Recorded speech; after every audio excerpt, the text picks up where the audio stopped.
टाटा हिक्सा राजस्थान की गाड़ी है, ये हमारे पास आई हुई है टर्बो के लिए। इसका टर्बो ख़राब है, सीटी मार रहा है और ऑयल लीकेज हो रहा है।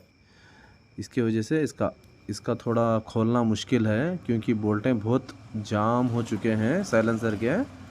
ये देखिए मैं दिखाता हूँ, नीचे 3 साइलेंसर के रहते हैं, इधर से कैटलैग के 3 होते हैं, एग्जॉस्ट के 3 उधर से बैठे हुए रहते हैं 13 नंबर के। नीचे 10 के बोल्ट होते हैं पाइप का, और ये हेयर फिल्टर का पाइप निकाल ले पीछे से। ये देखिए टर्बो बाहर आ चुका है। इसको ऑटोमेटिक रहता है, इलेक्ट्रॉनिक होता है वैक्यूम।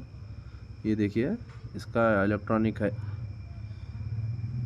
सिंपल है खोलने का, मगर बोल्टों वोल्टों के लिए थोड़ा एहतियात से खोलें मैकेनिक लोग।